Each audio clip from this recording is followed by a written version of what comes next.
everybody, how's it going? This is Shawn from Phantom Empire Live. As my microphone comes up, it almost smokes me in the face. Great start. Um, we're here today with Dave McRae, who's taken the time out of his busy schedule to sit down with us, talk some Halloween, Star Wars. It's me, Billy, and some fan film stuff. How's it going, man? I'm doing good, doing good. I haven't been talking a lot today. Doing good. How are you? Thanks for having me on. This is gonna be great. Going stir crazy, man. I'm kind of. I get it. We got to be safe out there, but getting sick of this this lockdown stuff. I got a 4-month-old, and we want to go out and do things, and it's bullshit, man. Yeah, no, I hear you. I mean, as the weather gets nicer, it's nice today. I hear that next week. I'm not sure which day, but I just briefly saw that I think at some point next week, or maybe a day or a couple days or something, it's supposed to be 30 degrees. Wow. Now, for any Americans watching, that's 30 degrees Celsius. Okay, not you have to. Holy shit, 30 degrees to them is fucking warm. Did you hear that, Betty? No, it's 30 Celsius, which is what? Got to be like 80 something, I think, something like that. Yeah, hey, that's warm for up here. High 80s. It's warm for me. I mean, once we start to get towards that high 20, early 30s range, I start to worry myself. I have asthma, so try to avoid too hot. But I'll tell you what, it's better than I'm outside on the weekend, man, and I'm putting together a patio set for the wife for Mother's Day, and Yes.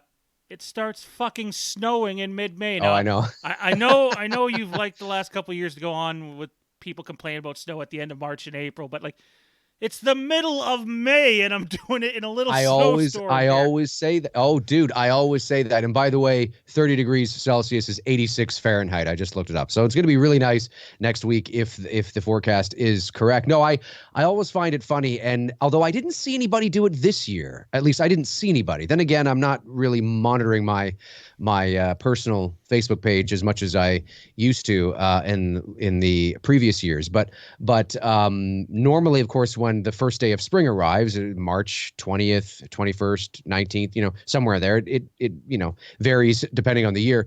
But usually it's like the day after it'll be, 5 degrees or minus 10 Celsius here, and people are losing their minds. And I'm thinking it's March. If you live in the Midwest of the United States or the Northeast or in anywhere in Canada, really, at the end of the day, March is a winter month. April is hit and miss. You could get some nice weather, but you could get some shitty weather. And I always say, you can't bitch and complain until May. If it hits May and it's snowing, then it's like, okay, what the fuck, right? But April, I mean, it's not unprecedented to get a little bit of sprinkling something in April. It's April. It's that transitional month. You know what I mean? So that's kind of how I always see it anyway. I mean, I wasn't paying attention to the weather network, so I mean, not that they're always right, but like I'm out there with a buddy of mine. He was gracious enough to come over, and we're building this whole patio set with a couple of fucking small Allen keys that big that they provide you with. And that's right. And all of a sudden, we got snow blowing in our face. It's just unbelievable. Oh yeah. No, it's but it didn't last. Today's a nice day. I think tomorrow's going to be even nicer. I think so. Hopefully. And good luck trying to keep everybody in and isolated if it's 30 degrees next week. Good, no, it's got to get to a point where they start to lift the restrictions a bit. So I did read the golf courses are opening up, and that some parks will be opening up this weekend. So yes, some parks, and I just want to be able to go to the grocery store and yawn and not be looked at like I just spat in somebody's face. I mean, that's really all I want at this point. Oh man. So we're gonna talk about a few things on tonight's show. Where tonight, see, I'm so used to doing this at nighttime, man. I'm not used to recording during the daytime, but that's okay. Hey, it all depends on when you're watching it. Let's start with some Halloween talk, dude. I got a bunch of Halloween topics listed here, and I seen you did a video a couple weeks ago. Might have even been a month ago now. The days are bleeding together, dude. The Halloween Kills trailer. Now, a lot of people are wondering, where the hell is it? When are we getting the trailer? And for me, I've always had two lines of thoughts on this. I saw you. Correct me if I'm wrong, but I believe you said until they know if they're going to release it this year or not. Why release a trailer, I believe was the gist of it. Yeah. And then I seen a bunch of other groups. I think the guys from We Watched a Movie said this too, that they want to attach the trailer to a movie. And, my line of thinking on that is, well, that's good and all, but do more people actually see the trailer in the movie theater, or do they see it online on YouTube now? And my thought is they see it online more than they do at a movie theater now. And there's a whole lot of nothing going on, and I figured why not release the trailer? At least the people that we talked to here at Phantom Empire, we thought we were going to have a poster in May. That doesn't look like it's going to happen. And I mean, I guess a trailer could happen in June still, but it almost seems like Jason Blum and Ryan Turek aren't on the same page when you read their social media. I don't know if that's intentional, but one's given one message and the other one's given another, and they're not really lining up. I'm just wondering what you think of the process and what your best guess is on when we're going to see either of these things. Well, I think it's important to know that I actually think they are on the same page. I think what ends up happening is that fans tend to read more into, somebody's statement than is really there. And this really all stems back to a month or so ago, like you said, maybe 6 weeks ago or so. Jason Blum, when asked about the Halloween Kills trailer, he said soon. We're working on it. It's looking good. It's coming soon, right? And everybody, soon is relative. I mean, soon can be next week, soon can be 3 months from now. I mean, that depending on how you look at it, it's still relatively soon, depending on what your idea of soon means. And I was actually surprised how much traction that got. Well, I mean, I'm surprised and not surprised by how much traction that statement got, because, when you understand how the film industry works and the process of marketing, and, in terms of where the release date is and what they need building up to that release date, I mean, the probability of that, I mean, I had people saying, Dave, it's coming soon. Check it. It's good. It could be any second now. I'm thinking, what are you talking about? It's March. It's not going to, or, it's the end of March, beginning. It's not coming right now. Soon means, what else is he going to say? He's not wrong. He's right. Whether it comes next week or 2 months, he's right. He set himself up in a position where he's not really wrong. He's not giving a specific date. He's saying, it's coming. It's coming soon. We're working on it, And then Ryan Turek, about a month later, was a little more specific and said, listen, it's coming. It's not going to be yet. The theaters aren't even open yet. We still got some things that, we're trying to tweak here and there. But I think fans they're so excited about this that they tend to read into what I like to call the political cinematic rhetoric. It's just what you say. You say it to get people off your back, folks. You say it to kind of put yourself in a position where no matter what you say, technically you're not wrong, so you haven't said anything that's false, but you haven't given too much to lead people to think that, well, how come it didn't come next week? I didn't say it was going to come next week. I said it was coming soon, and it all depends, right? I think what the plan initially was they were going to follow a similar marketing plan as Halloween 2018. We got the poster, I think it was the end of April, beginning of May, somewhere around there. The trailer didn't come until the beginning of June of 2018. That's when that trailer came. I think the plan, if everything was firing on all, cylinders and there was no COVID-19, I think the original plan was to release the Halloween Kills trailer with Candyman at the beginning of June. Now, to release it simultaneously. So you release it online maybe a couple of days prior, but it would be playing in front of Candyman. If you went to see Candyman on June the 7th or 8th or whatever it was, you would see the Kills trailer. Now, Candyman isn't a Blumhouse film, but it is a Universal distributed picture.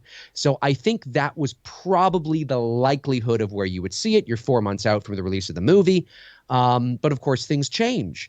And the theaters are closed, and I still think there's a high probability that the movie will be released in October. But it really is a day-by-day, week-by-week situation because you don't know what's happening from day to day or week to week. I still don't think we're going to get the trailer this month. Maybe you might see it in June, but it wouldn't surprise me if you didn't. I think what you might get, and I know that Blumhouse is holding a Halloween watch party this Saturday at 4 p.m. Eastern, 1 p.m. Pacific on Twitter, and you can watch the movie with Jamie Lee Curtis and David Gordon Green, the original film, not Halloween Kills, folks. Oh, sorry, the Halloween 2018. Some people have speculated maybe they're going to drop the trailer there. It would shock me if the trailer was dropped there. I think what you may get, and this is a may, I could see maybe a poster. Maybe you get a poster this Saturday. That I think could be possible. I don't think you're going to get a trailer this Saturday. No, not. I would be stunned. So anyway, that's kind of how I feel about it. I know I tend to go on and on, but I don't think Turek and Blum are not necessarily on the same page. I just think Blum was doing what a studio head does, and he says, "Oh, it's coming. It's soon. It's coming," and he's not wrong. While we're on the topic of when it might come out, we know this movie doesn't have a huge budget, but it's bigger than 2018. Budgets never include the marketing, and you got to double the production budget when it comes to marketing, if not more. Is there any chance that if theaters are not back open by October, that they'd really consider VOD for this movie? I know they claim they would, but that's a hard sell. The idea of making, another. I don't think it's going to make $250 million like 2018 did. I'm playing my card safe. I say if it makes $150 million, then they should be pretty happy with that. I don't think they'd make that on VOD personally. No, and look, I mean, the business model right now is not set up for movies on VOD to make hundreds upon hundreds, billions of dollars, or over $1 billion. The business model isn't there. That doesn't mean that in the future maybe that will be the case. But as of right now, movies are best set up to make hundreds of millions of dollars, over $1 billion at the box office. However, it would depend, of course. I mean, the lower your budget, the more likely it is you could recoup that cost on VOD. Now, there is a percentage that, of course, has to go to the streaming services. However, it's not nearly as much that goes to the box office. It's not a sliding scale. The box office, there's a sliding scale. So, the studios will take, let's say, 60% of the box office up front right away, and then 40% would go to the theater, and then the longer the movie is in the theaters, and again, it depends. I mean, but more will go to the theater chain. So there's a sliding sort of scale. That's not the case with streaming at the moment. So studios are more likely to recoup more of their money through streaming because they don't have the sliding scale. There are other factors in there as well. So I can see why it would be attractive to a studio to do that, and why it would be attractive to a studio to do it maybe on a movie that only costs them $10 million to make. You factor in another $20-30 million for marketing, maybe all said and done, it costs $50 million to make Halloween Kills, let's say, between the production budget, marketing. I can understand why that. I mean, if Trolls, can make $75 million, I can understand why that would be attractive. However, everybody's at home. And when you start factoring in other things, by the time October rolls around, will hockey be back? Will basketball be back, right? Will NFL football be there? Will the movie theaters be open? Will concerts be allowed to happen? There's other forms of entertainment that will be occupying people's time and people's minds and people's money. And, right now, it would be relatively easy to release a movie on, VOD and make, 80. Holy shit, it's made 80. Well, yeah, because everybody's at home, but if, the sports is back and the entertainment's back, and even if it's a unorthodox sort of kind of, way, it's still back. And I just don't see Halloween Kills making $250 million on VOD in October or even now. I just don't see it happening. And then, of course, there's the Universal versus AMC thing that needs to kind of, I understand now they're sort of kind of, trying to put water on that fire, which is good. Yeah, but there's a number of factors. But I think right now in 2020, the business model is not there for movies just to go to VOD and make. Again, it depends on the budget, of course, obviously, but generally speaking, the business model just isn't there. But it could be there, a few years from now, where we see more of that. But I don't think they want to release it on VOD. I think they want to release it in the movie theater. I think that is the goal ultimately, as of right now, with most movies, because that's where you make the most money right now. Yeah, no, it's almost mutually assured destruction with the Universal and AMC thing going on, because they both get hurt from it. Like, that's right. It is. Oh yeah, when I saw that, I people were losing their minds. Oh my God, that's it. Halloween's not gonna. I'm sitting there thinking, there's no way this is gonna last. Come on, Universal needs AMC. AMC needs Universal. This was AMC. And, depending on which side of the argument you fall, you could feel, empathetic towards them, or maybe you feel empathetic towards Universal. But either way, Universal, slighted AMC in a certain way and didn't inform them that they'd be, releasing Trolls on VOD. And this was AMC, and they have felt slighted ever since. So AMC came back and sort of beat their chest and said, oh, yeah, well, fuck you. You're not going to. But at the end of the day, it was more of AMC calling Universal's bluff, I think, at the end of the day, because AMC, the head of AMC knows, well, we kind of need Universal. I mean, we kind of do, but it was sort of like, well, let's kind of call their bluff. And it kind of worked, because I think the head of Universal walked back his comments saying something like, well, no, what I meant was, and it kind of, and I don't know if the flames have been totally put out yet, but listen, I mean, we will see Universal distributed movies in the movie theater again. We will. Yeah, I mean, I'm pretty sure Comcast came down on the head of Universal, that's what I'm saying. Not overly pleased with the comments, so. Right. It is what it is. Let's dive into a little bit to the nitty gritty when it comes to Halloween Kills. Now, we're not going to talk about anything that's a confirmed spoiler, because in my opinion, there's no confirmed spoilers out there unless you were one of the 50 people that got into that screening and then quickly rushed to social media and tried to get your 10 minutes of fame. That's right. I want to talk about the flashback sequence. It's well known that there's going to be flashbacks in this movie. It's been all over the place. I personally like the idea of a flashback. What I don't like is if every 15 minutes in the movie we're going to be flashing back to 1978. We're spending too much time there. I'm really worried about them possibly changing something that happened with the original film, which is just a stupid idea in my opinion. They almost did. Yeah, no, they very, very closely did. I think it was Carpenter that stepped in and said, what the hell are you doing? And it worries me, I don't know if they'd have the balls or the guts to go back and do that, but I'm fine with a couple of minutes of going back to 1978 and getting to see the recreated original Michael mask. I think that's going to be awesome. But it really worries me about how much time we could end up spending back there and how it could take away from what's going on in the current events. And just what are your thoughts on the flashback, and do you have the same concern?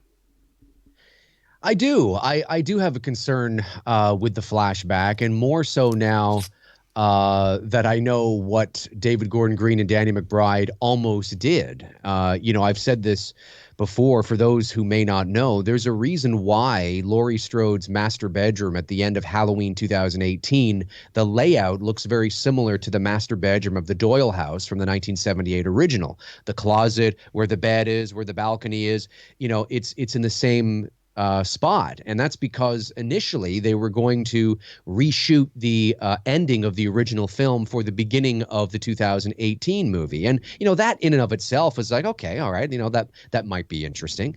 But there was an early draft of the screenplay. I mean, it's not just an idea or an off-the-cuff sort of conversation that was soon shot down. No, I mean, this made it into an early draft of the script, as far as I know, where Dr. Loomis was going to shoot Michael once, as he does when he's attacking Laurie, and then Loomis was going to walk into the bedroom, have a confrontation with Michael. Michael was going to kill Loomis, and it was Laurie that was the one that shoots Michael 6 times off the balcony, which doesn't make any sense. I mean, you have a movie where there are millions of copies all around the world that end a specific way, and then the sequel to that movie tells me that the previous movie didn't really end that. I don't understand the logic behind that. I mean, I can understand wanting to. At the same time, I would just take the original footage and show it, but I could get behind somebody saying, hey, let's reshoot the ending from a different viewpoint. Okay, I wouldn't necessarily do it, but I can intellectualize that. I can understand that. But to change the fundamental sequence of events, to change it, I mean, it's mind-boggling to me. It's incompetence. And thank goodness Carpenter, said, what the fuck are you doing? Don't change the end. It makes no sense why you would do that. And their reason was, well, we're not sure. We need to have a reason for Loomis. What do you mean you had to have a reason for Loomis being dead? It's 2018. He'd be 90-something, 8 years old now. He's dead because he's fucking dead. Right? Who cares why he's dead? You don't need a reason why. God he's forbid dead someone because die of natural causes. Fuck. Exactly. He's dead because, I don't know, he'd be 190. I mean, that's why he's dead. Anyway, just so when I hear that they're doing a flashback and they're playing in the 1978 sandbox again, yes, it does concern me. Now, I think David Gordon Green is a very talented filmmaker. I do. I think he's made some pretty decent films. I don't think he's amazing or anything like that, but he's certainly competent, which is why it surprised me that there was that whole thing. But anyway. My concern is what sort of a flashback is this going to be? Because you're going to be playing in that 1978 world, and where does it take place? We know from the release behind-the-scene footage that it involves Lonnie Elam. Okay. Now, logic would tell me that this flashback, because it involves Lonnie, probably is happening, I'm taking a guess here, but I think this is not rocket science, that there's some exposition that's happening with the adult Lonnie in the movie, and we cut to this flashback. Or maybe Tommy is sharing, talking about that night, and we cut. I mean, clearly it's going to be one of the two characters, and because we see that Lonnie runs into Michael. But then my first thought was, when I found out that they were doing this, where in the 1978 movie does Michael have time to run into Lonnie on the sidewalk? Because once he gets to the Wallace house at nighttime and walks across the street, puts his hand on the tree trunk, watches Annie watches Annie go inside, and the Wallaces leave, and he's pretty much there the entire night. I mean, we know he must venture to his car to get the tombstone and the rope or something, but he's not walking around the neighborhood, so to speak. He's, there's not too many moments where you could go, well, I guess maybe that's when he's doing that, right? Because it's pretty tight. Like, once he arrives there, he's pretty much probably remaining in the vicinity. I think then maybe the flashback happens after he's shot 6 times. Yep. And this is something that Lonnie is out and about, and he runs into Michael because we don't know where he's gone. And, once Loomis looks over the balcony, he's gone. And Lonnie has a run-in with Michael somewhere, on the sidewalk around the corner, which makes sense then at that point why you would have, the police chasing after him, right? They come up to Lonnie, what the hell are you doing? We've seen behind the scenes photos of the actor who's playing little Lonnie Elam talking to, Haddonfield police. So, that makes sense to me. Hey, kid, have you seen this guy? Where's he? Yes, I saw him. He went over there. I mean, it kind of makes sense that maybe it takes place afterwards, and that the flashback builds up to the apprehension of Michael Myers, which I actually hope we don't see. I don't mind seeing, tube and maybe lights and, get on the ground, or I don't know. But I don't want to see Michael get on the ground. I don't want to see him get on his knees or get thrown up against the side of a squad car and handcuffed or something. I don't need to Halloween see that. 5 flashbacks. Ugh. Yeah, totally, dude. He's the boogeyman. We must never see him in a vulnerable, too humanized position. He's human. We know that, again, because this is a sequel to the original film, but we should never see that sort of, Halloween 5 kneeling in chains with his mask on next to a water fountain like you just got into trouble. I mean, we should never see that. So I don't mind the cop showing up and maybe they think he's in this house or he's down an alley or something, and you see kind of his, silhouette as the cops kind of maybe, begin to ascend on him.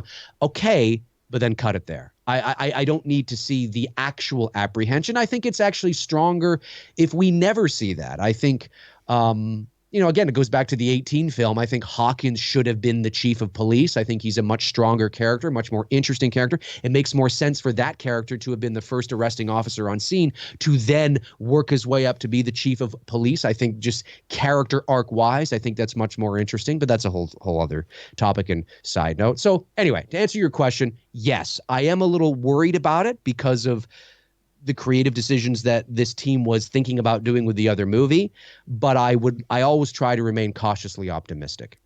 Well, I'm going to bring up another rumor here that relates to the flashback, and I can't state strongly enough. This is a rumor. It's not a confirmed spoiler. We're speaking purely theoretical here. And that is the possibility of one Dr. Samuel Loomis appearing in this flashback. I'm a huge Loomis fan. I love Loomis. Probably my favorite Halloween character. Donald Pleasance was amazing. He's a good one.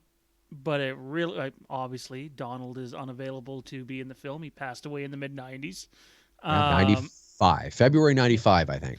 And I'm not saying nobody else can play the role, but it really worries me whether it's first of all, I don't think they have the budget for CG. I keep seeing that rumored out. I don't see that happening. Right. So even if you have a lookalike actor and the guy that did the voice from 2018, it really worries me about what context they could show Loomis in. Now, if it's just like an over-the-shoulder shot or a side, profile, and we hear the guy that did the voice from 2018, I'm fine. But to actually see him, front and center in front of the camera, I don't know how I'd feel about that personally. Where do you stand with that?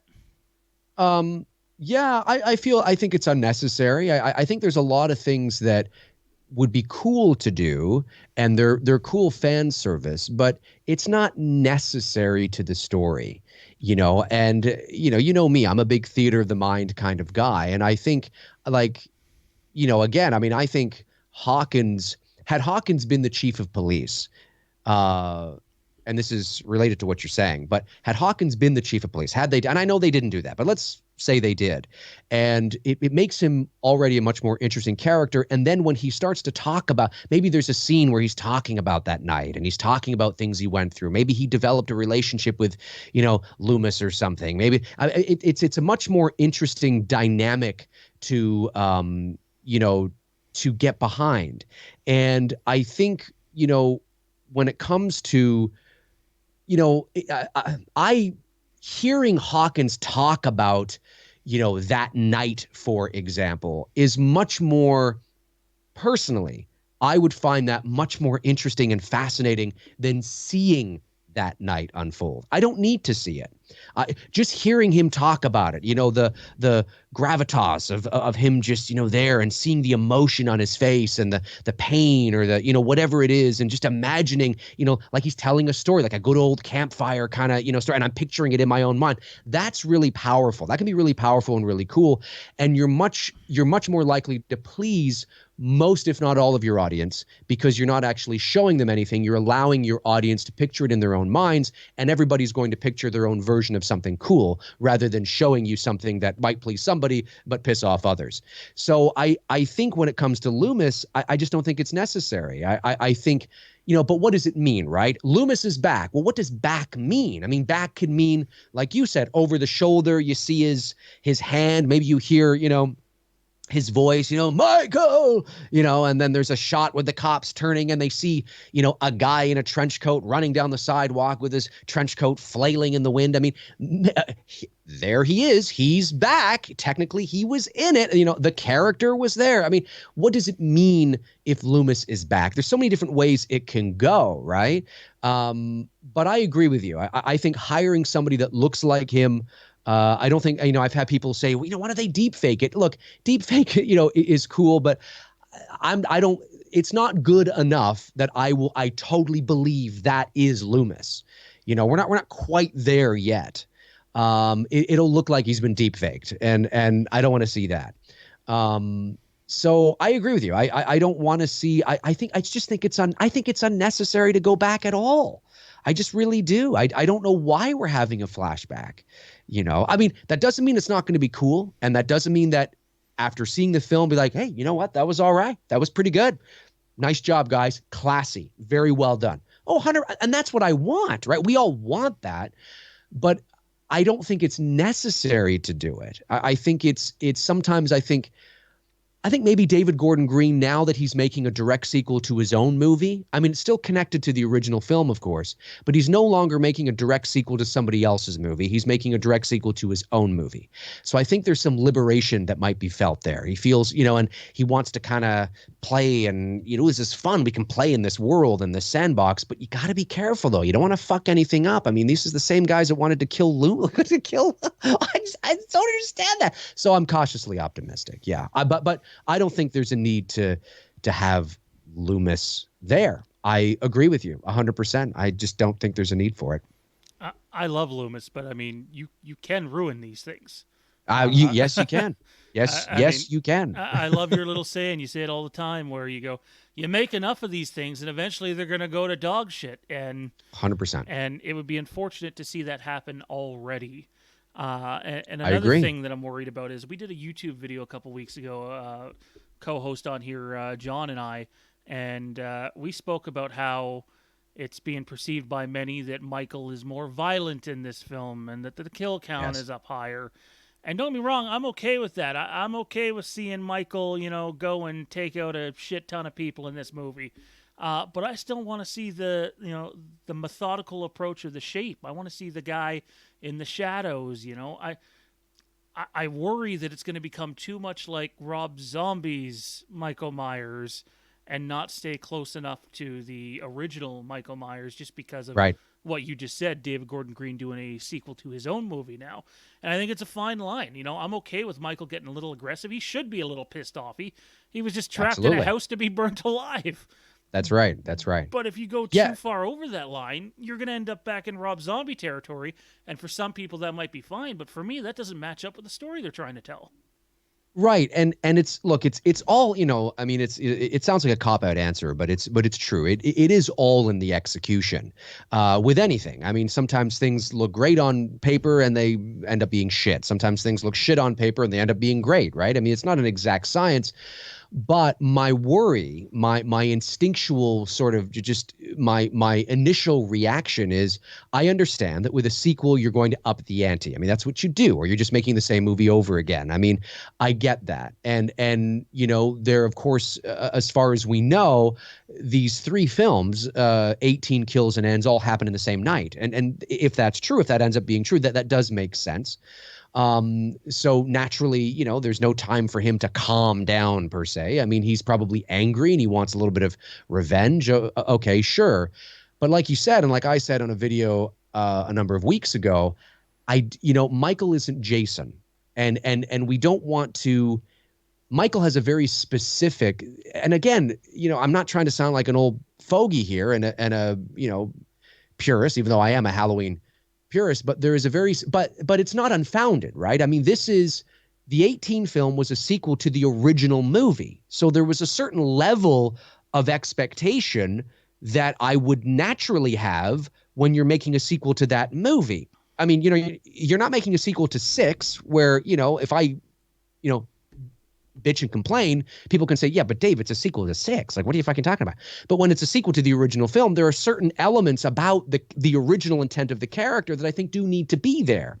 And one of those things that he's a lurker, he's a stalker, he's in the shadows, he emerges from the darkness, he's nuanced, he's watching, he's methodical, that's part of his MO. And if we're seeing Michael just tear shit up left, right, and center, and all this gratuitous violence and blood and gore and people letting them blood spewing all over the place, and it's like, Jesus, and then you try to sort of balance that out with him lurking in the shadows. It's a very, I get this, and again, it's all in the execution. But I think if you have this gratuitous violence mixed in with this, classic Michael, it might feel like a strange dichotomy. It might be like, well, this doesn't, it feels like two different movies, maybe, you got to kind of have to pick what Michael do you want this to be? Because you can't, have your cake and eat it too. And I actually, funny enough, even though I am a huge proponent of the theater of the mind and the nuance, all that kind of stuff, and people who are watching this who watch my shit know that, and if you don't know that, you do now. But ironically, I actually found the kills, and look, I understand it, in part 2, you have to up, the ante and show some more. I get all that. But I actually, ironically, found myself enjoying the kills in part in 18, because I found most of the off-screen kills were off-screen. And even though we saw the end result and we didn't see the kill actually happening, I found that to be a really nice balance. Like you see the mechanic's jaw torn apart. You see Dave hanging on the wall on a hook. And, I always say, imagine being a first responder coming upon that, seeing that, or that deputy out by the bus crash where his neck is like bent all the way back. I mean, imagine coming upon that and being like, what the fuck? Like, that was eerie. That was very eerie and creepy to see that, because it makes me kind of go, like, if I came upon that, I'd be thinking, what the fuck are we dealing with? Where that is the end result of this confrontation that they had. It's not just a dead body on the ground. No, his jaw is like from here to Timbuktu. His neck is like bent back like he's a clay, like, who are we dealing with here? That I actually found myself enjoying, because there was an eeriness about it. See, we didn't see how it got there. We just saw the end result. So it was left up to my imagination of what the fuck happened? Holy shit. I actually found that really cool. But I imagine now with the sequel, they're going to actually show more of how that happened. And there's going to be more kills. And look, there are fans out there that are going to love it. And maybe I'll walk away going, you know what? That was actually kind of fun. But I'm like you. I worry that we're going to lose the essence of what Michael is. And we're going to be seeing too much of Jason Michael, which I don't think I want to see. What I love about Michael is he's different from Jason. He's different from That's Freddy. Right. He's different from a lot of horror movie characters. And I like the off-screen kills. Would I like a few more on-screen kills? Sure, if done right. Sure, absolutely. But absolutely. I don't want to lose the off-screen kills either. Like, if we go into this and we see 1 or 2 off-screen kills and 27 on-screen kills, to me that's going to be too much. That's too much for an hour and a half movie. And I think it's important that there needs to be suspense, genuine, authentic suspense, and that is something that the 18 film was void of. There was no suspense in that movie. There were moments of some nice mood, like I always find the bus crash scene with the kid with his shotgun out there, and he's looking around, he comes across, run, and that whole scene. I mean, it's, there's some nice moments there. There's a few nice moments of some mood and atmosphere, but the movie as a whole is just, there's no suspense in that movie whatsoever. None. I enjoyed it as a Halloween fan. You and I both seen it at TIFF opening night. We did. Speaking of which, not confirmed yet, but as far as I know, Halloween Kills was going to be their Midnight Madness movie this year, and it doesn't sound like TIFF's going to happen now. So my guess is that's completely out, which is unfortunate because I was really looking forward to going back. Yeah, yeah. Well, no, I think you're right. I think the goal was to follow a similar marketing campaign as the first movie. I mean, the first movie became the highest grossing slasher in motion picture history, and I think if it ain't fixed or if it ain't broken, don't fix it. And if you can follow a similar marketing path, I think that's what they were going to do. So I think it was going to premiere here in Toronto again at TIFF. And no, you're right. Even though there hasn't been a official announcement. Obviously, the CNE, for those of you that don't know, maybe our American friends that are not familiar, the CNE is the Canadian National Exhibition. It's a big fair that happens at the end of the end of August, beginning of September for 2 weeks here in Toronto. It's been going for over 100 years. It's one of the biggest kind of fairs, games, Ferris wheels, candy, food, all that kind of shit. It's huge. It's one of the biggest in North America, and it's been canceled this year for obvious reasons. And the only other time that it was canceled was during World War II. So, I mean, and TIFF happens right after Labor Day, kind of like, the week after, right at the beginning of September there. So I think I think it's only a matter of time before we see TIFF or what they're doing. The reason why we haven't heard anything official yet, they are desperately trying to restructure TIFF so that they can still go ahead with it, but it'll be either online or there'll be the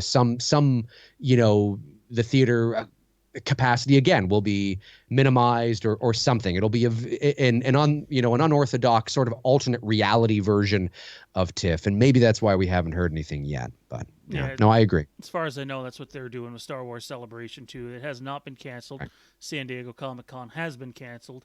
And as far as we know, they're planning some sort of online event for that will sort of replace it. Back to what you said about the suspense, though, in the film. I love the movie as a Halloween film. I haven't seen a Halloween film since the last one I would have seen in theaters before that would have been Rob Zombie's movies. And, they weren't for me, needless to say. So I love seeing Michael again, but I remember after I left the movie, I said, I really liked the movie, but I don't get where everybody's saying this movie was scary, because I didn't find the movie to be scary at all, to be honest. And you kind of nailed, for me, the only moment that has any real suspense is the bus scene with the kid walking out. Everything else, you basically know what's happening. Even the bathroom stall scene, it's Michael there. And I hope there's more suspense in the movie, but it sounds like there's going to be more hack and slash in the movie. It does, and that doesn't mean that there's not going to be moments where I'm like, there's Michael coming out of the darkness, or there. But if it's not, if it's thrown in, if it's just moments, right? Like, there's a scene where Michael comes out of the darkness. Okay, well, that means I'm probably going to really like that scene. Or there's a chase scene. Okay, well, that's good. That means I might appreciate that chase scene, because Lord knows that the 18 film was void of any sort of chase scene whatsoever. And when there was one that was about to get going, they cut it off just as it was getting interesting. And of course, look, I'm talking about the quote unquote chase scene with Allison, with that great Carpenter track, the Shape Hunts Allison, or Stalks Allison, whatever it is, a great track. But just as it gets going, it stops, and the scene does. So no, I mean, again, if the movie is Jason Michael, where it's bloodier, it's gory, I get it. I do understand it. I mean, I'm not I get it. Like, I don't want to seem like that guy that's doesn't understand it, but if you try to please everybody, you're going to end up pleasing nobody. And I think if you want to go Jason Michael, well, then just make it Jason Michael. Then just do that. Like, just do it. You know what I mean? But I fear that the movie might, and it may not, right? We may walk out going, it was all right. But I fear that the movie may have a weird identity crisis going on, where you have, great scenes with this classic Michael, but then all of a sudden he's, tearing shit, and you're like, what the fuck is it going? What? I just, you know what I mean? And so I just hope that they're not going to try and, please everybody here.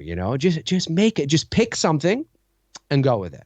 The second you start trying to please everybody, you're almost bound to fail. So. Well, exactly. We have a couple more Halloween topics to get to here, but that's going to be it for Halloween Kills anyway. I find myself over time going back and watching your Halloween 2018 sequel concept video. I've heard you say multiple times that doing audiobooks has never really interested you. And most audiobooks, to be honest, are not for me. I do listen to some Star Wars ones because they do them at a higher level. You know, you have all your sound effects, your music. At times, it's almost like a radio drama with different voice actors getting in there too.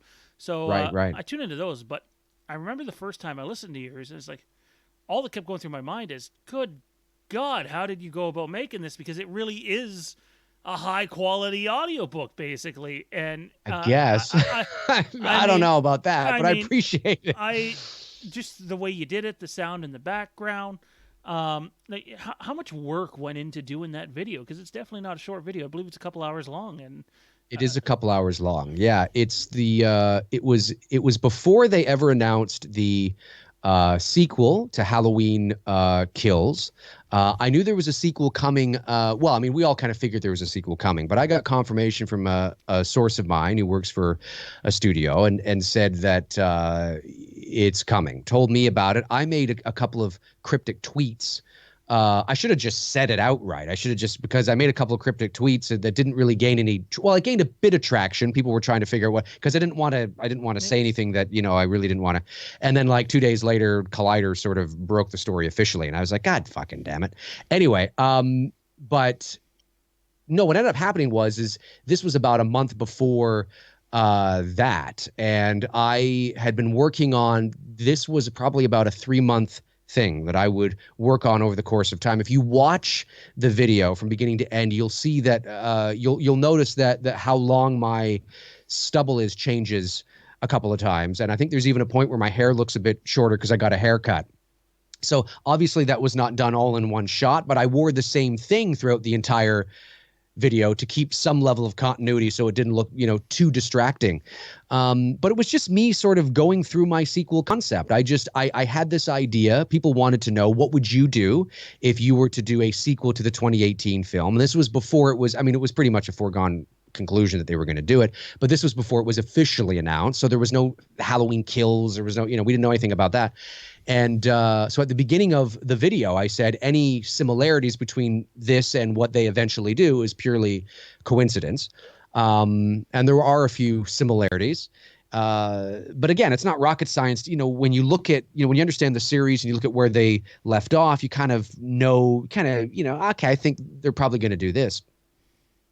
So all I did was I wrote everything down and I just talked off the cuff. There's a lot of edits in there, obviously, but you know I'm a theatrical kind of guy. I know I'm a charismatic kind of guy. I know I can keep people's attention, hopefully for a certain amount of time.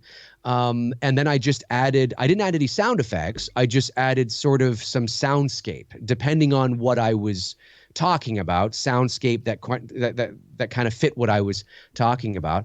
And that was it. And I just went through my entire sort of, you know, thing. And it was fun to go through, and it got a lot of real positive feedback. I think the thing that I wanted to emphasize the most in that sequel concept was because I got a lot of people asking, you know, how do we end Halloween?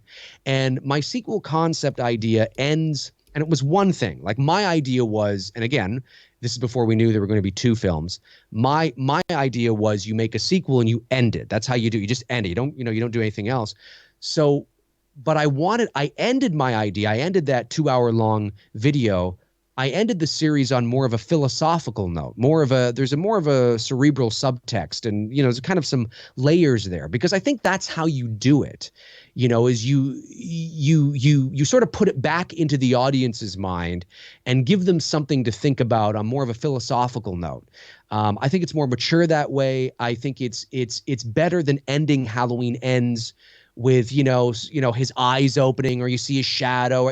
That stuff's been done to death. It's cheesy, it's lame, you know, and it doesn't get you anywhere. So I won't tell anybody how it ends, but I do end it on more of that note. And I think that's what I'm most proud of, is that I think it's actually a good, and funny enough, and again, like I think it's got close to 40,000 views. Not everybody who's obviously watched it has reached out to me, but a lot of people have. And the one thing a lot of people I do, and that doesn't mean that everybody's going to love, the ending or how I ended it, but I do get a lot of compliments on that. And I think it's because no matter what kind of a Halloween fan you are, I would like to think that it feels satisfying. Even if you don't want Michael to end or you don't want Halloween to end, there's a sense of a satisfying conclusion to it because it connects to the original about fate and the whole thing.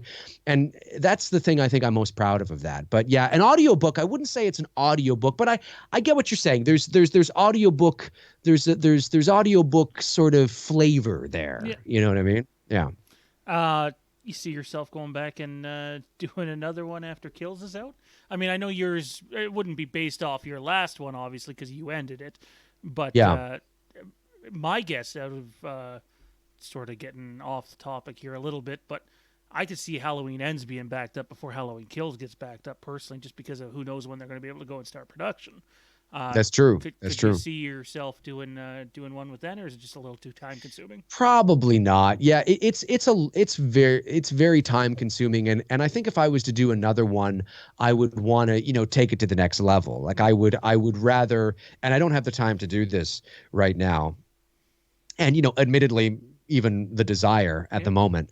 But I would rather take sort of the sequel concept idea and turn it into, a real sort of theater play. Yeah. You know what I mean? Where I have all the sound effects and I hire a couple of my voice actor friends and we do this, you know what I mean? But it's a lot of work. It's a lot of work to make it, because I wouldn't want to half-ass it. I mean, I would totally professionally mix, master, and, release that thing. Like it would sound epic, but that's a lot of work and that's a lot of time, but I don't see myself doing a sequel concept like for Halloween Ends or something like that. Yeah, not now anyway.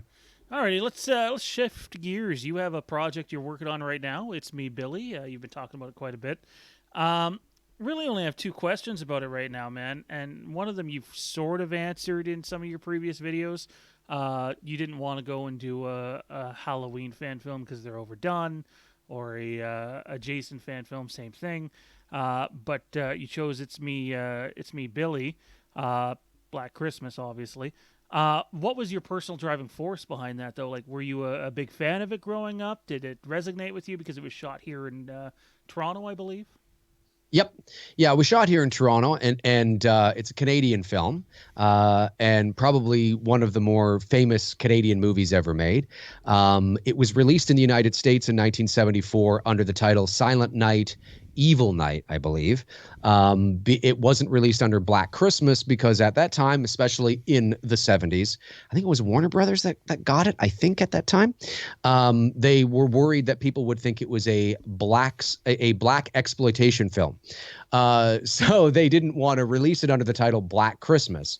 So, I mean, now if you were to purchase the movie in the States, you can get it under that title. But at that time, when it ran for, a few weeks in some theaters in the States, it was titled Silent Night, Evil Night, I think, because I think Silent Night, Deadly Night is an actual series. Yeah, I'm a big Black Christmas fan, and obviously it's a movie that does not have a sequel. It has two remakes. I was not a fan of the 2006 remake, and I was not a fan of the 2019 remake at all. I think they've done themselves a disservice. I know what they're trying to do. I mean, there's no hiding it. I mean, it says it in the opening quote of the movie, for Christ's sakes, and it clearly. And I think they should have been able and allowed to make that movie. I don't think there's anything wrong with that, but I think using the Black Christmas IP and making a movie, and sort of riding on the coattails of Black Christmas, I think they've done their message a disservice. I think they should have just called the 2019 film Slay Girls, and then let the audience draw their own sort of conclusions to, oh, this kind of has a Black Christmas feel to it because it's a sorority house and it takes place. Okay, fine. But there's not one. I mean, it's terrible when you think about they totally uprooted the mythology of what Black Christmas is. Now, Black Christmas, the original from 1974, is not a movie that needs a sequel at all. I mean, I know, I always say that, but it's true. I mean, it is a powerful, strong ending that's eerie and creepy, and it doesn't need a sequel. But when my buddy Bruce and I who I've known for nearly 30 years, who works in the film industry here in Toronto, we were thinking about, doing another project, and we could do a Halloween fan film. I mean, I did one a couple of years ago that was, low budget and just kind of, we were just kind of having some fun. But I said to Bruce, we really need to utilize our connections and our resources working in the industry here and really make something special. And of course, I was inspired by Never Hike Alone, as a lot of independent filmmakers are, to see what was possible for fan films, because fan films years ago used to be, backyard shooting on your high 8mm with your friends. And that's what a fan film was. Well, Never Hike Alone sort of really showed us what fan films could be. And they may be fan films by category, but when you watch the movie and when you look at the process of how it's done, it's a movie. They've made a movie. The production value is top notch. You're shooting on the Red, or you're shooting on the Airy, or, they've made a movie. It's a fan film because they just don't own the IP, but it looks like anything you'd see in a movie theater. And that was very inspiring for a lot of people, myself included. And then, of course, I got attached to Dylan's New Nightmare to play Freddy Krueger. But we had decided to do Black Christmas before that. So anyway, I said to my buddy, Bruce, let's do Black Christmas. And he had never seen he knew about it, of course, but he had never seen the film. And I said, you haven't seen the movie? He said, no, I haven't seen that. Dude, you got to watch it. Because he was kind of like, I don't know, Black Christmas, I don't know if I want to do that. So anyway, we sat down one night here at my place and we watched it. And he was like, dude, this is great. Like, I can see why you want to do this. And there's a void, right? Because Black Christmas is that niche sort of cult kind of Canadian movie that a lot of people know about, but not a lot of people know about. And the fan film genre, I guess, because it is almost one now, is saturated with Halloween fan films. Some are great, some are garbage. They're saturated with Friday the 13th. Some are great, some are garbage. Not so saturated with Elm Street, but it's starting to come along. And I didn't want to do Elm Street because, Cecil's doing that with Dylan's New Nightmare. So we decided Black Christmas. And we're two Canadian filmmakers from Toronto, living in Toronto, where the original was filmed. And, we're like, let's do this. But we wanted to make a movie. I mean, that's what this is. It's a professional independent production. That is how we're lining ourselves up. We've already hired our cast. We've hired our DP, Greg Bennett, who is a 2-time CSC nominee, the Canadian Society of Cinematographers, working at the top of his game. He's fantastic. We've hired him. He's excited about it. And that's essentially how it came to be. It was just really sort of like, let's make this. We saw a void and an opportunity. And this was before they even announced the 2019 Black Christmas. And we sort of fell ass backwards because not a lot of people were happy with that they took away Billy and they took away, the backstory and all that kind of stuff. So it's kind of like, maybe there's a little bit of a in here, to kind of make up for that. So that's kind of in a, believe it or not, a nutshell, because I know I talk a lot here. That's kind of how it came to be. Now, how hard is it for you personally with the pandemic shit that's going on right now? Because obviously It's Me, Billy is greatly affected by this. I imagine you 100%. guys can't do anything when it comes to putting actors on film at the moment. And then you're also affected by this with Dylan's New Nightmare. Like, at what point do, not that I want to see this happen to you guys, I want to see both of these pictures. But at what point does filming get backed up into the next year due to, God forbid it, but if we start to get into fall and early winter without, full restrictions being lifted here, like how are you working your way through that process, not only as the filmmaker, but as the actor in another film? Well, it's a good question. With Dylan's New Nightmare, we were scheduled to shoot in Phoenix at the end of this month, at the end of May, actually. And obviously that was postponed for obvious reasons. I'm not a producer on Dylan's New Nightmare, so I only know what Cecil tells me.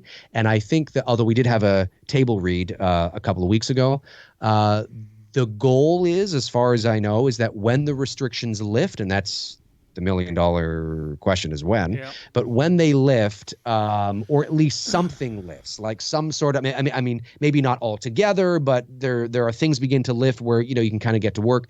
I think Cecil's goal is from that moment, fast forward 2 months from there, and then that's when we'll be shooting. So if the restrictions lift in July, you're looking at September. If they if they lift in August, you're looking at at October or something like that.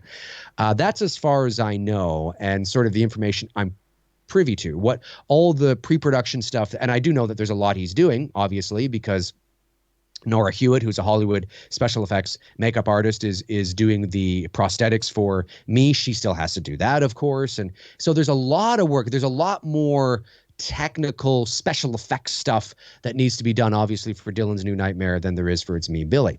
Now, It's Me, Billy, we were going to launch our Indiegogo campaign this last month in April. That's what we were going to do. But we couldn't because of everything that was going down. We didn't feel that it was a good idea to do that because obviously people were losing their jobs. They were out of work. And as much as they maybe would love to donate to the campaign, maybe they couldn't because they need to put food on the table, right? We understand that. So we decided, you know what, let's hold off on that, which also gave us a little more time to plan a little teaser that we have. It's nothing big. It's the epitome of a teaser, but just a little something to whet the appetite of donors. So we have a little more time to prepare that, which is always good. Obviously, we're not launching our Indiegogo campaign this month. It's possible we could launch it next month. I mean, that's what we would like to do when things begin to kind of open up a bit. We'd like to launch it next month. Our goal was to shoot the movie in November. That's what we were going to do. But obviously, the further and further the Indiegogo campaign gets pushed, the less likely a November shoot will happen. So then, we kind of have to wait and see when the Indiegogo campaign launches. And then if it doesn't look like we'll be able to shoot in November, then that's when we have to get in touch with everybody who's attached to the movie and say, hey, what's your schedule like for February? Or what's your schedule like? Because, maybe we won't be able to shoot in November. We'll have to shoot in February. We'll have to push it. So, I mean, we'll see. I mean, and I know that some people who are watching might be thinking, oh, well, hang on a sec. You've cast your movie, you've hired some crew, and you haven't even raised money for the movie yet. Isn't that a little ass backwards? And it is. It can be. But we decided to do it this way. There's a lot of Indiegogo campaigns that do it the other way, that will raise money and then hire. We decided to do it this way because there have been examples of Indiegogo campaigns that have been successful this way as well. And we thought, let's get our actors on board. Let's get our DP, let's create something visual for donors to see, not only to see that these guys are serious, they've got these people in place, but when they read the synopsis and they look at this and they look at the poster, they can see, oh, look, there's the actor playing, so-and-so. There's the actor playing so-and-so. They've got, him attached to shoot the film. These guys are dead serious. They just need the money. And that is sort of why we decided to go that route. It helps to create, it helps for donors to visualize and to see that these guys are dead serious. It's not just an Indiegogo campaign saying, give us your money and then we'll do this. It's, no, we've started to do this, and we're dead serious about it. And we are really excited about it. So, yeah, I mean, it's an interesting time. We are continuing to work behind the scenes. We're continuing to shape and polish the Indiegogo campaign. Bruce and I are continuing to work on the setting up the teaser. Obviously, Bruce is the National Manager of Education Training at William F. White International in Toronto, which is Canada's largest distributor of television and motion picture lighting and grip gear. So they supply, all the gear for, It Chapter 1 and 2 and Star Trek and, not anytime because there are competitors, but a lot of the times when Hollywood comes up to Canada and Toronto to shoot, they will go to White's to rent the gear. So Bruce works there, and so he's got his pulse on the industry really well on a day-to-day basis from a production standpoint. So he fills me in sort of on what the situation is, on when things are beginning to open up and when we can rent certain gear and all that kind of jazz. So it's it's a thorn in our side. There's no doubt if Cecil was here, he'd be saying the same thing. It really is inconvenient, but we're just kind of take it in stride. There's not much we can do, and we're just trying to keep everybody informed and kind of keep it out there, which is why you'll see me post a few things about it and just kind of ride the wave until we can sort of get back on the boat, if you know what I mean, or ride the wave on our paddleboard until that boat comes along and we can get back on the boat. So that's kind of where we're at. Well, I think I speak for a lot of people saying I can't wait to see both of those projects. They both sound great. Obviously, whenever you can do them safely, that's preferred. But can't wait. Obviously, this is just to begin production on them in terms of shooting them. They'll be seen much later on. Correct. Yeah. But no, can't wait. We only have you for a couple more minutes here, dude. So I can't not talk Star Wars with you. We talked a couple years ago. Sequel trilogy has come and gone. It has. I have extremely. I don't even know if I can call them mixed feelings. It is one big fucking mess. In my opinion, film is subjective. Some people love it from start to finish. Good for them. I envy you. I really love The Force Awakens, man. I love what they did with it. The Last Jedi, look, I have an 11-year-old. He loves it. I don't get it. Right. I'm happy he does, but it is what it is. And then I thought that The Rise of Skywalker really needed to be 2 films, to be honest. And like, it's almost like it's 2 films in one because of it's just a shit show. Like, and people are gonna blame Rian Johnson for what he did in The Last Jedi, or people will blame J.J. Abrams if they didn't like The Rise of Skywalker. But I can't help but sit here and say, well, Kathleen Kennedy is the one in charge at the end of the day, and how they didn't have a plan from beginning to end of the trilogy. I understand not having a plan for all their new movies over 10 years. Not everyone's the MCU. But how there's no set plan for a trilogy, despite there being different directors, is beyond me. And it just, for me, I know you're not a prequels guy. I enjoy the prequels personally. That's the era I grew up in, 31 years old now. To me, it's the worst Star Wars trilogy just because there's no proper connection between the 3 films other than The Rise of Skywalker is trying to make up for what The Last Jedi didn't deliver, in my opinion. But in the end, it's also very messy. Now, I'm not saying I didn't expect that, because I absolutely expected that. I've seen people going online posting that, we're going to get a 3-hour Star Wars finale. And I said for months on our old podcast, Star Wars Wastelands, that no, these people don't deliver 3-hour movies. They never have. This isn't the MCU or anywhere else. Right. It's going to be, 2 hours and 20 minutes, 2 hours and 25 minutes. And if they're not going to build too much off The Last Jedi, it's going to feel really messy.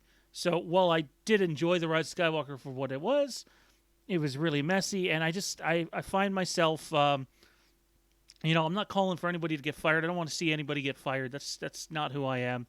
But I do think a change in direction for Star Wars is desperately needed on the big screen. Where are you with that, man, now that you've had a chance to sort of let it all sink in? I think I was somebody that, I've always been, I didn't like the prequels. I didn't, and in fairness, I haven't watched them in a very long time, but I was somebody, obviously, I'm about 10 years older than you. So I'll be 41 in a couple of weeks, actually. And I grew up with the original trilogy. So when the prequels came along, I was already in my 20s.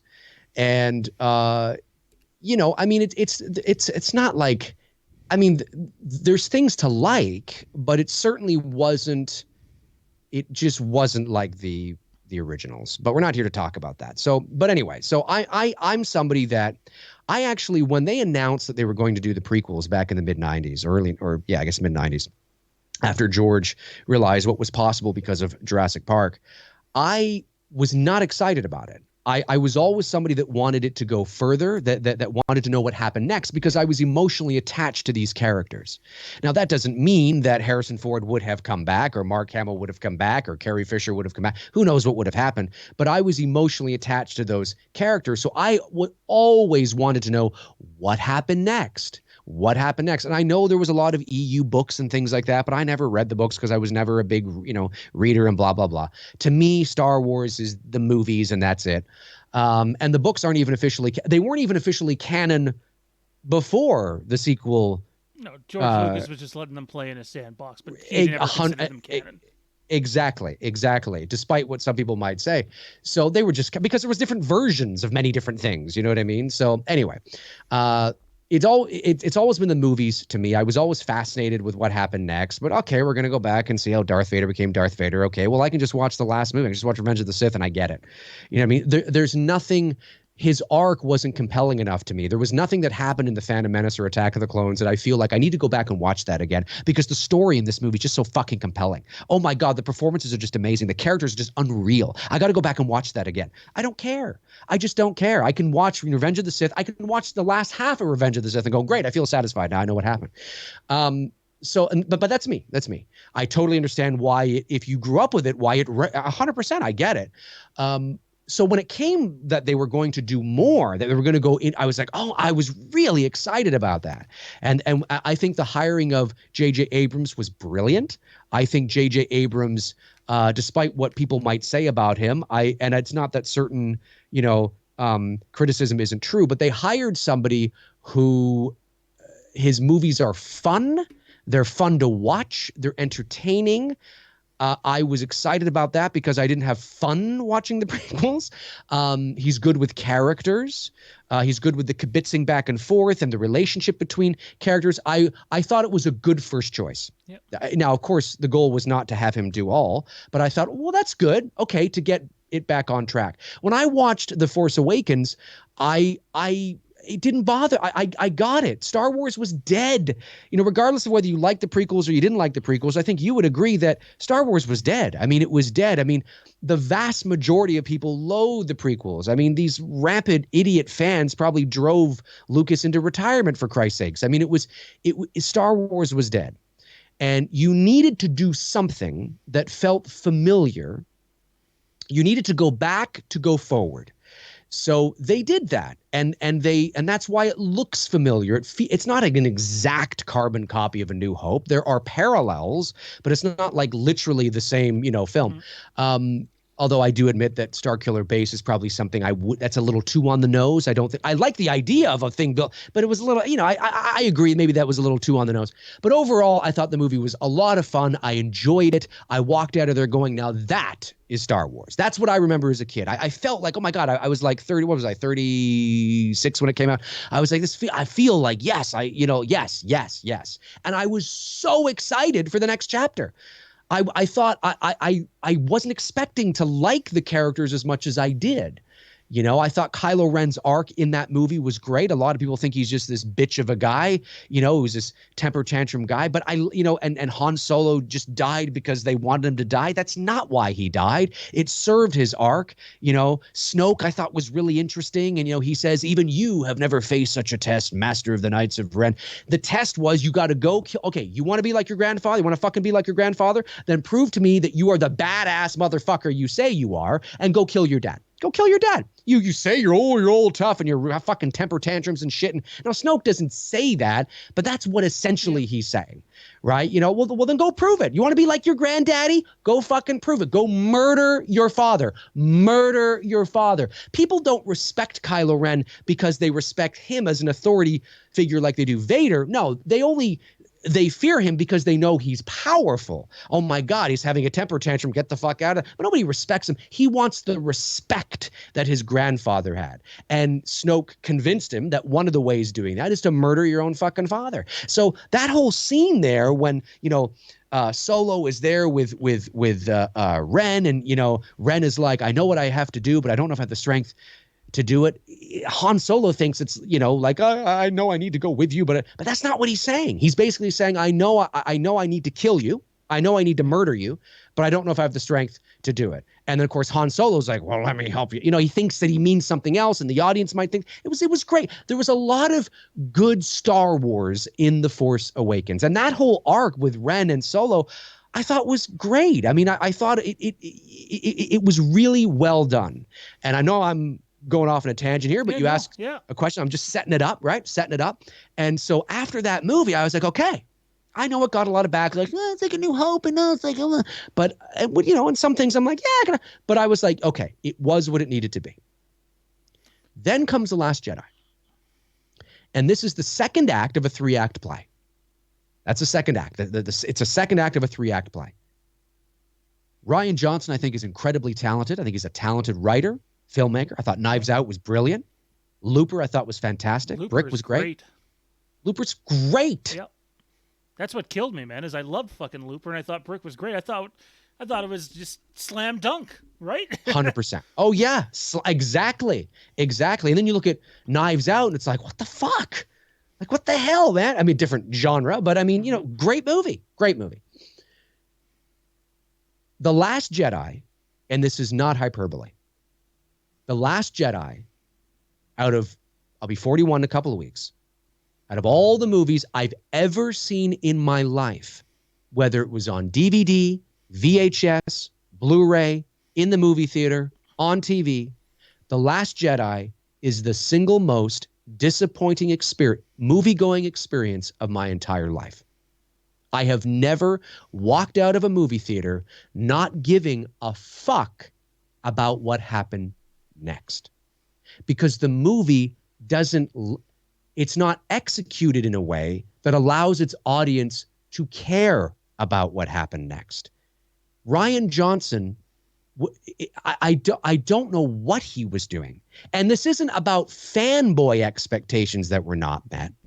This is about certain structure, like you've heard me say 1,000 times on my own channel.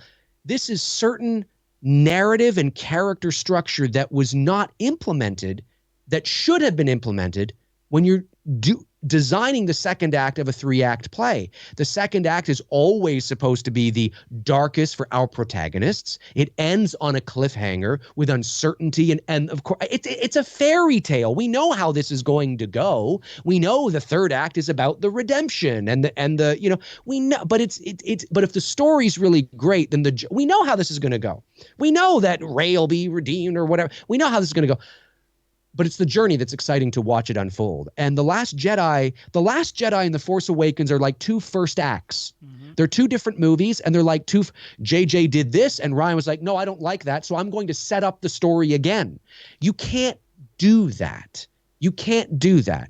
I know people were upset that Luke was a hermit, and him being a hermit on the island didn't bother me, but the degree that they took his character, I don't believe that his character would cut himself off from the Force.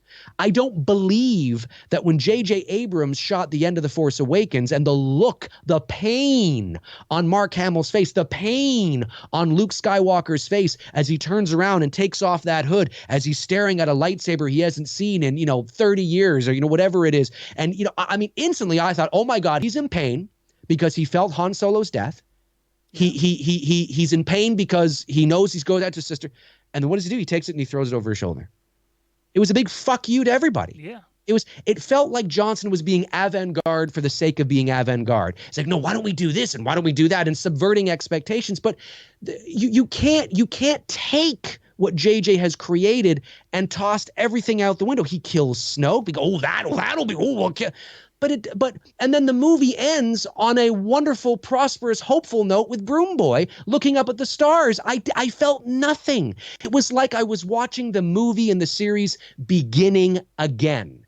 And therefore, I knew with The Rise of Skywalker, and I knew because of how much everybody hated The Last Jedi, I knew that JJ could deliver the greatest fucking movie of all time and it would still get bashed. And it was because, and I'm not saying that there aren't those out there that didn't not like The Rise of Skywalker. I'm sure there are, but I cannot help but think that a lot of that is fueled by spite. Fuck you, Disney. Fuck you, Star Wars. Rise is bullshit. The Rise of Skywalker is a very entertaining movie. Yeah. And it's in its own right, it's fine. It's very Force Awakens-esque.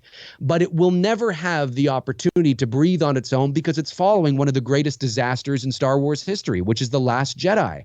And again, it's not that my 40-year-old fanboy expectations were not met. There were certain things that you expect to see from a second act carrying over that were not there. He was resetting everything, and the whole Canto Bight thing was just nonsense, and Finn's character was just, I don't know what was going on, and Rose being implemented, and the Force love interests, and Luke being a drunk guy milking alien tits, and it's like, I don't know what the fuck is going on. And, Rian Johnson did it, but Disney allowed him to do it. And they thought for whatever reason that this was going to resonate with the audience. It was atrocious. It was just awful. It's not there's so many other things I could go into, but for sake of time here, let's just say that it is not indicative of how a second act of a 3-act play should go.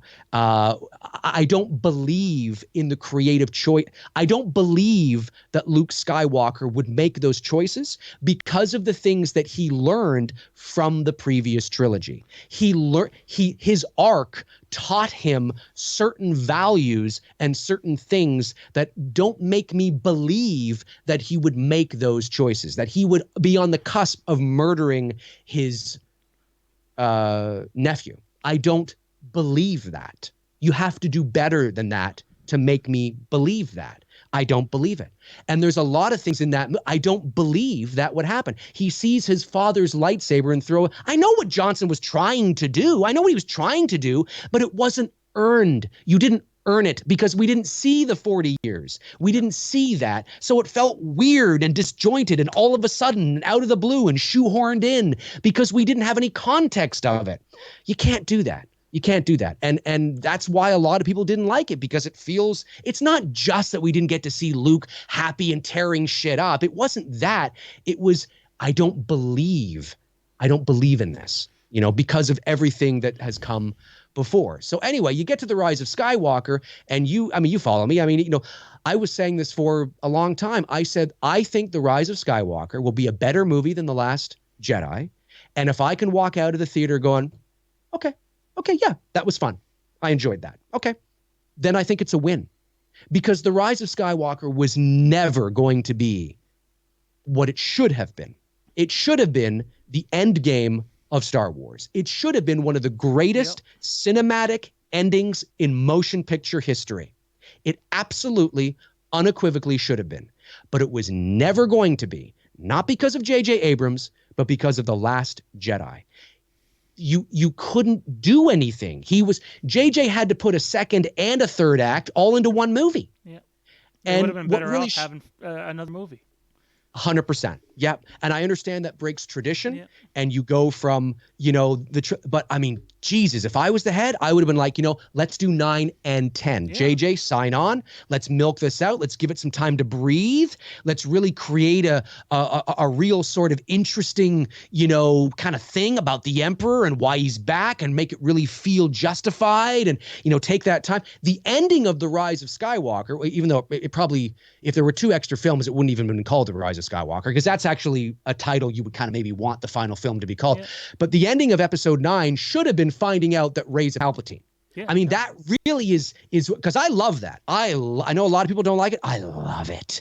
I'm like, fuck yeah. Oh, woo, woo. That would have been can you imagine? That would have been a very interesting ending to that film. And then, of course, you have Episode 10. It's like, what the fuck's going to happen? Here's an example too. And, TLJ. Nothing happens, right? Here's an example. So, and I know I'm going off here, but this is just so. This is I know. So, I get it. so like Rey goes to try and convince Ren to come with her, but nothing happens. She kills Snoke, and she ends up leaving anyway. Rey should have gone. Here's an example of I don't believe it. Poor writing when it comes to characters. Rey knows that and I know I've said this 1,000 times on my own channel, but it's I got to say it here. Rey is looking for her place in all this. She finds out that Luke is a bust, right? Luke's not the guy that she thought he was going to be. She doesn't know who her parents are, right? Those things have been suppressed. She's trying. The only person that gives a fuck about, that appears to give a shit about her. I mean, I know there's Finn, but I mean, she seems to be kind of blind to that. The only one that really has taken a real interest in her is Kylo Ren. And she should have gone with, I don't mean in some sort of cheesy way, but really that's how The Last Jedi should have ended, where maybe Luke is still the way he is or something, and he comes to save that, which I thought was really anticlimactic. He just fucking shows up. I felt nothing when he showed up. Nothing. He just walks in. It looks like he's got, his beard dyed with Just for Men, and I get that it's because it's the image of when people last saw him as, and I get all that. But I felt nothing. He shows up. He just walks in like he's late to a party. I felt nothing. Nothing. And I should have felt something. That moment between him and Leia, yeah, it's cool to see them on screen. I felt nothing. And Rey should have been with Ren on Ren's ship looking down on Luke. And then, they take off. But she's like, oh, is this really the right thing to do? I don't know, my God. And am I doing the right thing? Shut up. It's the right thing to do. Whatever, right? And he's manipulating her. And she goes off into the ether. And that's where The Last Jedi ends. I mean, there's a whole lot of other shit that I think shouldn't be there. But even if he had just done that, I would have been like, whoa, what the fuck is going to happen next? I did nothing. I felt nothing of like that in The Last Jedi. So The Rise of Skywalker is really all it could have been. Unless JJ was going to make it or unless they allowed it to be 3 hours or split it into 2 movies, I got exactly what I expected. Yep. A very entertaining JJ Abrams, Force Awakens-ish type of Star Wars, the pacing and the camaraderie and the humor. And it was an ending that I'm like, okay, all right, I'm done. But I agree with everything you said. The mismanagement and it starts with The Last Jedi. The Force Awakens was, I think most people, even the detractors, I think most people probably are like, okay, I get it. But TLJ just fucking, what are you going to do? What are you going to do? The thing that boggles my mind most, dude, is I remember seeing it for the first time. We went to the Thursday night preview, and I had a pounding fucking headache that night. You're talking about TLJ, right? TLG, yeah. And pounding headache. We're seeing it in a big group of people that have rented half the movie theater just to ourselves. And you're fucking excited, right? You're like, this is it. I'm excited, but I'm having a vicious headache at the same time. We've just done right. Fair enough. We've done a podcast event that has literally lasted 7 or 8 hours, gone for dinner. Yep. And so automatically I'm not in the right frame of mind because my head is pounding. Right. I wasn't overly thrilled with Rogue One the year before either. Not me. I liked the back half of the movie. Really don't care for the first half of the movie. So I'm pumped for this movie. Even the trailer goes to show you can have a great trailer. It could still be a dog shit movie. Subjective, of course. Some people, for whatever reason, love The Last Jedi. All the power to them. And I remember after the movie, we're standing in a group of people, and half the people seem to love it, half the people seem not to. And I'm more so confused with have I ever felt this way after seeing a Star Wars movie? It's got to be the headache, man. Exactly. It's got to be the headache. So I go with the wife the next day to see it. I'm like, I'm sure it was the headache, and I just wasn't focusing properly. Right. And I left, and I looked right at her. I'm like, I hate this fucking movie. And I never thought I'd ever say that about a Star Wars movie. Exactly. Dude, I've never... My girlfriend and I went to see it. I don't think it was opening night. I think it was like the next night, the Saturday or whatever. And or 2 days after the opening, technically. But we sat in my car, and we said nothing as we left the theater. We both really liked The Force Awakens. She likes The Force Awakens. And she's not a big Star Wars, but she enjoyed it, right? And when we got in my car, I looked at each other, or, we looked at each other, and I think I said, or she said, do you want to go first? And I go first. And I said, I'm really disappointed. And she looks at me, she goes, I thought it was garbage. Now, she purchased the Last Jedi soundtrack for me for Christmas that year. Because, the music's great. I mean, when is the music not good, right? You know what I mean? I like people who say, well, The Last Jedi, looked really good. Well, of course it looked really good. I mean, that's like the, I would hope so. I would hope it would be one of the greatest special effects films ever created. I mean, come on, of course, right? But anyway, she went into a store and bought me the Last Jedi soundtrack for me for Christmas. And she says, the cashier was like, oh, The Last Jedi, I haven't seen it yet. How was it? And she said, I said to her point blank, I said, I thought it was garbage.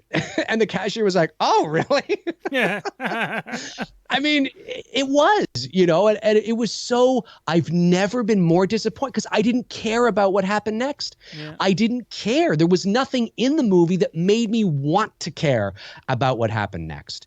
It was just a disjointed mess.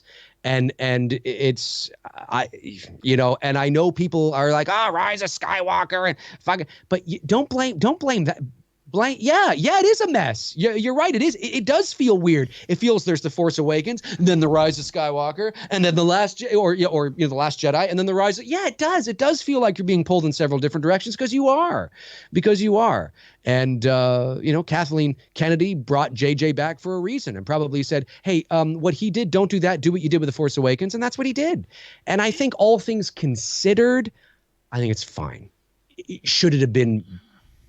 Yes, it should have been. We should have walked out of there going, "Holy fuck, that was a mess." But we were never going to.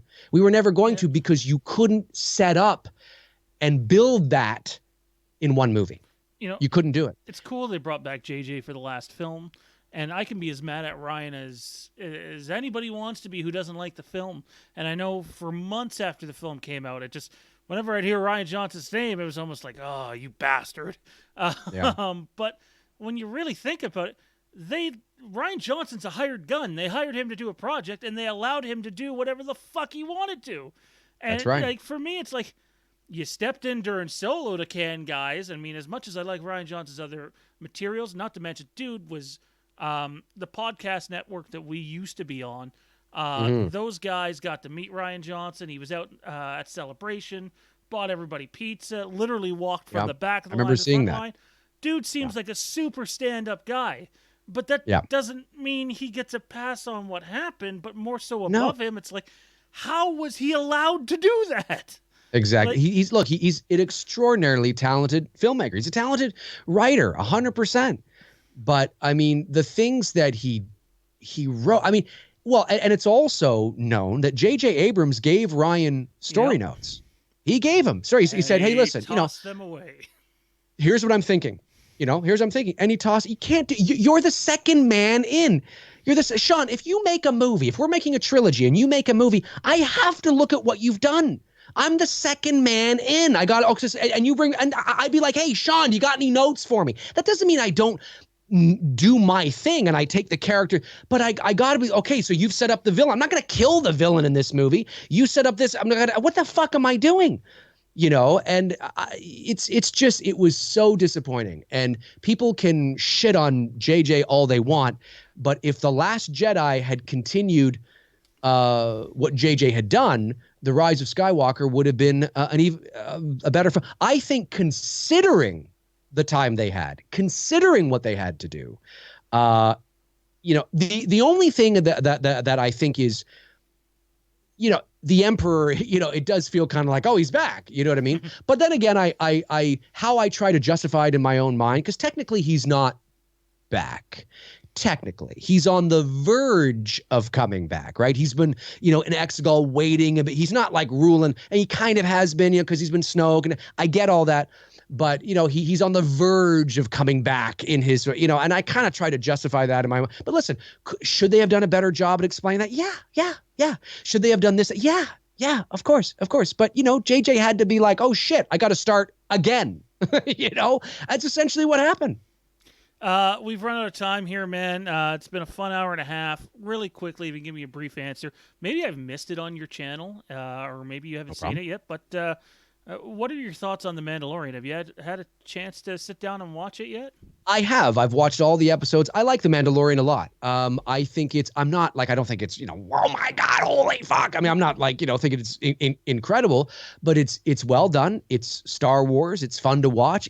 If you are a Star Wars fan, then you will like you will like watching The Mandalorian. Yep. If you're not a Star Wars fan, it's not a show that's probably going to interest you. It's a very slow burn. It takes a lot of time. I imagine the second season will be, a lot more exciting. If it wasn't for Baby Yoda or, whatever he is, right? Because we don't know yet. But if it wasn't for him, I mean, certainly that was a brilliant marketing move, a brilliant move to include this cute little Yoda in there. It gets, the non-Star Wars people to watch, especially, the girls that like cute little things. They watch with their, their boyfriends. "Oh, cute Yoda, I love it." I may not like The Mandalorian, but I love cute little Yoda. He's so cute. I mean, you get all those people in there too, right? So I liked it. I thought it was good. I mean, it was interesting. I'm looking forward to seeing season 2 and where they go. Let's just say that. Yeah, I wasn't blown away, but I liked it. Yeah, for sure. I thought it was well done. I hope with future Star Wars content that they don't have to necessarily do exactly what the Mandalorian did, but it'd be a big step up on some of what we've seen lately. Right. And I think I wouldn't mind seeing Jon Favreau take more of a lead in things to come. Anyway, I agree. dude, really appreciated you taking the time doing this. I know we were a little late. That's my fault. But where can everybody find you at, and what do you got coming up next? Yeah, well, they can, I mean, obviously just YouTube Dave McRae. McRae is McRae. I should be the first one that pops up. And that's sort of, I mean, my Twitter is at the Voice Man. Man has two N's, at the Voice Man. And on Instagram, just, I think it's Dave McRae 79. And yeah, what coming up next? Well, I'm just neck deep in It's Me, Billy, and Dylan's New Nightmare. Of course, that is what's going on behind the scenes, and just doing the Two Dudes and Some Bullshit show on my channel. And then got McRae Live, which I do every Tuesday, Thursday, and Friday mornings at 11 a.m. Eastern time, where I just talk movies and answer questions and all that kind of jazz. So just YouTube Dave McRae, McRae. And, that's how you could, and, all the links to my social are on all my videos as well. So easy peasy that way. Awesome, man. Greatly appreciate the time. And maybe we can do this again whenever Halloween 100%. Kills decides to come out, whenever that might be. So, 100%. I'm totally down. Totally down. Also, anybody who's watching right now, don't forget we have Fandom Empire sort of restructuring happening here on Monday, starting May 25th, the day Star Wars was born, way back in 1977. We are launching a new Star Wars YouTube show / podcast called Star Wars Renegades. Star Wars Wastelands has come to its 5-year end. We figured that was good for the sequel trilogy. Now, any future content coming up and looking back at older content, you can catch our new show there. And stay tuned to the YouTube channel for Halloween videos, Supernatural videos, and anything else. Big thanks to Dave, and thanks to Tommy B behind the scenes for helping us set up. And we'll see you next time, everybody. Take it easy. Always remember, the boogeyman is, in fact, coming. Ooh.